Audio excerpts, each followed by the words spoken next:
BJP ஆட்சி தொடர்ந்து நடந்து கொண்டிருக்கிறது. இந்த 11 ஆண்டுகளில் நம்முடைய மாநிலத்திற்கென்று ஒதுக்கப்பட்ட நிதி எவ்வளவு?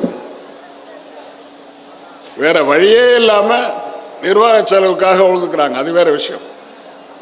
ஆனால் திட்டங்கள், தமிழகத்துக்கு தேவையான திட்டங்கள், வளர்ச்சி திட்டங்களுக்கு என்ன கொடுத்தீர்கள் என்று கேட்டால் அதுக்கு பதில் கிடையாது. தமிழர் நாகரிகம் என்பது நேற்று இன்று தோன்றியதல்ல. ஒரு 100 வருஷம் 200 வருஷத்துக்கு முன்னால தோன்றியதல்ல. 1000 ஆண்டுகள் முன்னால தோன்றியதல்ல. 5300 ஆண்டுகளுக்கு முன்னாலே தோன்றிய தமிழர் நாகரிகம். என்ன நாகரிகம்? இரும்பு நாகரிகம். இரும்பை பயன்படுத்தி உலோகங்கள் அந்த இரும்பு உலோகத்தை பயன்படுத்தி ஆயுதங்களை செய்திருக்கிறான் தமிழன். சார் கொஞ்சம் நல்லா எண்ணி பாருங்க.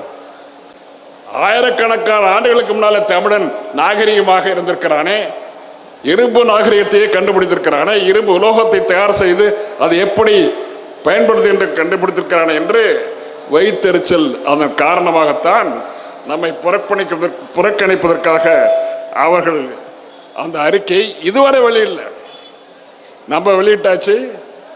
இதை கண்டஸ்ட் பண்ண தலைவர் சொன்ன உடனே அன்னைக்கு முதல் நாளே நினைச்சேன், இதை எதிர்த்து எவனாவது பதில் கொடுக்குறானு பார்த்தேன். ஒருத்தன் கூட வாயை திறக்கல. ஏனென்றால் உண்மையிலும் உண்மை. சரித்திர ஆசிரியர்கள் வாயை திறக்கல. இரும்பை பற்றி தெரிஞ்ச வல்லுநர்கள் வாயை திறக்கல. தமிழகத்தில் மட்டுமல்ல, இந்தியாவில் மட்டுமல்ல, உலகத்தில் எந்த மூலை முடுக்கில் இருந்தும் இதற்கு எதிர்ப்பு தெரிவித்து யாரும் சொல்லவில்லை. தமிழன் நாகரிகம் என்பது இன்றைக்கு நிரூபிக்கப்பட்ட ஒன்று. இன்றைக்கு நாட்டில் இருக்கிற ஒரு மிகப்பெரிய கட்சி, ஒரு மிகப்பெரிய ஆட்சி நடக்குது.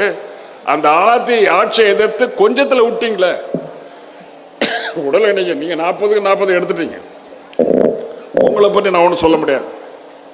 ஆனால் நம்முடைய கூட்டணி ஒற்றுமையாக இருந்திருந்தால், விட்டு கொடுத்து போயிருந்தால் இந்த நிலையே மாறி இருக்கும். புரியுதா? அவர் அந்த ஆட்சி கட்டில் உட்கார தகுதி உள்ளவரா?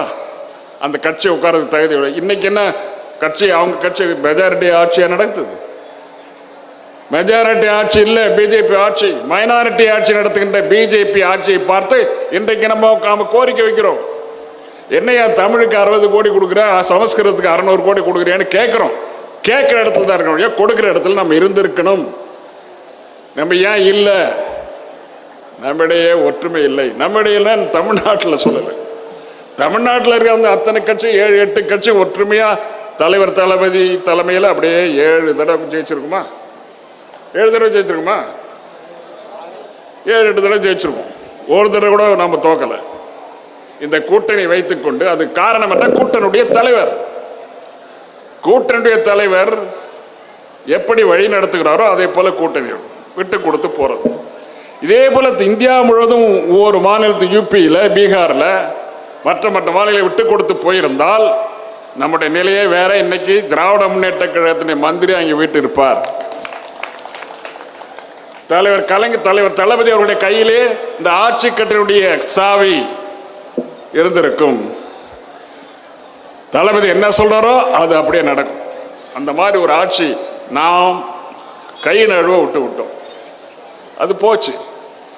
ஆனால் இனிமேலாவது நாம் பொறுப்போடு இருந்து செயல்பட வேண்டும் என்று நம்முடைய தமிழர்களை பார்த்தல்ல, தமிழ்நாடு தவிர மற்ற மாநிலங்களை பார்த்து நான் கேட்டுக்கொள்ள விரும்புகிறேன்.